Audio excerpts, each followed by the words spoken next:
Bagaimana sih sebenarnya mengetahui fasilitas surga itu? Ya, kata Nabi SAW, orang yang paling rendah derajatnya di surga, yang paling rendah, ini yang paling amalnya pas-pasan, ya, itu akan memiliki 10 kali lipat yang dimiliki oleh raja terkaya dunia. Raja terkaya dunia Nabi Sulaiman. Ya, itu minimal 10 kali lipat. Dan dalam itu level terendahnya. Terendahnya. Nah, berarti orang sudah enak, kita 10 kali lebih enak lagi. Raja terkaya dunia itu, Dok, kita simpulkan saja Nabi Sulaiman. Kita 10 kali lebih enak dari kehidupan dia. Karena beliau minta kerajaan tidak lain untuk orang sebelum dan sesudahnya. Maka ahli surga terendah itu memiliki 10 kali lipat dari raja terkaya dunia. Sampai begini hadisnya, kata Nabi Muhammad SAW, nanti akan keluar penghuni surga terakhir dari neraka. Dia banyak dosanya, dia dibakar dulu di neraka. Sudah bersih dosa-dosanya dikeluarin. Sudah aman dia, tinggal masuk surga. Pada saat dia lewat dari neraka, dalam kondisi kata Nabi SAW, dia berdiri, jatuh, tubuhnya mengeluarkan asap, karena baru disiksa. Lalu dia mengatakan, ya Allah selamatkan aku dari neraka. Allah izinkan dia menjauh dari neraka. Setelah jauh, dia lihat neraka sudah jauh banget, dia mengatakan, Alhamdulillah yang telah menyelamatkan aku dari kamu. Lalu Allah perlihatkan dia pohon. Pohon ini udah lama, dia mungkin 2000-an tahun gak lihat disiksa di neraka. Karena di neraka gak ada kematian, Dok. Mati cuma 1 kali. Di surga juga gak ada kematian, makanya kekal gitu kan. Mati cuma 1 kali. Maka Allah lihatkan dia pohon. Dia tertarik. Selama ini dia selalu api aja. Oh, dibakar dan segala macam. Dan mengatakan, ya Allah, aku ingin pohon itu. Kata Allah SWT, wahai anak Adam, apakah kau akan minta lagi selain daripada? Dia bilang tidak, pohon itu saja. Maka Allah sampaikan dia ke pohon itu. Begitu dia sampai di pohon itu, dari kejauhan dia lihat ada pintu gerbangnya surga. Kaget dia, karena dia belum pernah lihat sebelumnya. Lalu dia kagum, tapi dia malu mau minta sama Allah. Sementara tadi dia sudah janji gak akan minta pohon itu saja. Tapi hatinya bergejolak mengatakan, ya Allah surgamu. Sampaikan aku ke pintu surga itu. Kata Allah, hai anak Adam, kau akan minta yang lain lagi. Tadi sudah janji. Enggak, saya tidak minta yang lain. Ke pintu surga aja. Allah sampaikan di sana. Begitu sampai, Allah bukakan pintu surga. Sampai kepadanya bau wanginya. Dilihat orang di dalam dengan seperti kerajaan masing-masing. Dayang-dayangnya, bajunya yang mewah dari sutra. Dan segala macam. Dia kagum sekali.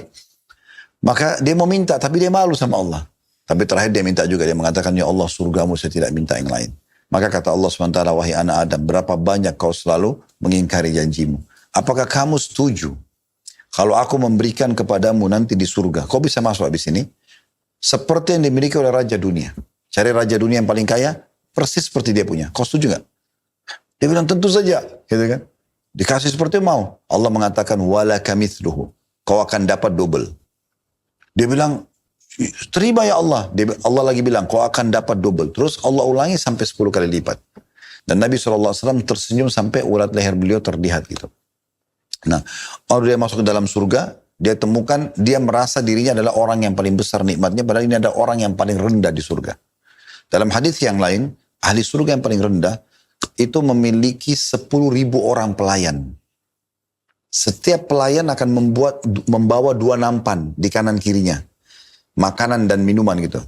Dan orang ahli surga ini akan makan dari nampan pertama sampai akhir tanpa merasa jenuh. Karena di surga, Dok, orang makan bukan karena lapar, dia berhenti bukan karena kenyang. Gak ada lapar, gak ada kenyang. Semuanya cuma penikmati. Gak ada kegendutan, gak ada obesitas. Gak ada. Gak ada diabetes juga ya Pak? Udah, klinik udah gak laku. Yes. Khusus untuk di sana nanti. Kalau di sini masih laku, Dok. Jadi kalau dokter di surga mau buka cabang Athena nggak ada.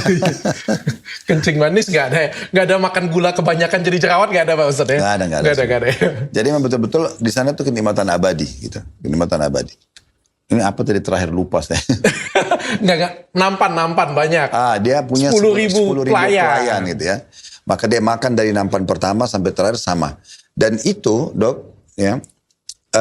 Menandakan memang di surga nggak ada lapar, nggak ada haus. Rasionalnya gini. Berarti pengen kenikmatan aja yang kita nikmati. Kalau dokter lagi lapar, targetnya bukan menikmati lagi, Dok. Targetnya bagaimana hilangin lapar kan. Maka kita makan itu kayak gimana gitu ya. Kita nggak nikmatin. Kalau kita lagi kenyang, terus kita ditanya mau makan apa, Dok? Apa ya? Kita masih mau lagi. Enggak, ya bukan. Kita mungkin masih mau, tapi kita akan lebih enjoy. Iya. Karena kita akan minta yang kita mau. Oh, saya mau minta misalnya yang sweet deh, agar atau apa gitu ya. yang dessertnya, kita akan minta, itu kita akan nikmatin gitu. Karena kita sudah nggak butuh, bukan lapar. Orang kalau haus, minta air dingin. Tapi kalau orang lagi tidak haus, dia akan nikmatin. Mau minum apa? Hangat, panas atau dingin? Dia akan pilih gitu kan. Nah seperti itu. Jadi di surga itu orang makan dok, bukan karena lapar. Sehingga dia betul-betul menikmatinya. Dan dia berhenti bukan karena kenyang, tidak ada kenyang lagi. Nggak ada kenyang di sana gitu. Tidak ada lagi orang tidur, tidak ada ngantuk, gitu kan? Semuanya kenikmatan, sifatnya abadi. Nggak ada kecapean juga berarti? Nggak ada gangguan orang. Dia betul-betul menikmatin semuanya. Nah, kalau orang yang terendah di surga saja seperti itu, bagaimana dengan orang yang tertingginya? Ada berapa tingkat Pak Ustaz? Banyak sekali. Surga memiliki 8 buah pintu utama, gitu kan? Dan setiap pintu itu ada lagi klaster-klasternya lah. Gitu. Sholat itu dok, di dalam pintu pertama itu ada pintu-pintu gerbang lagi di dalam dan klaster-klasternya sendiri, istana-istananya itu sholat ada, puasa ada, zakat ada, jihad ada, semua ada.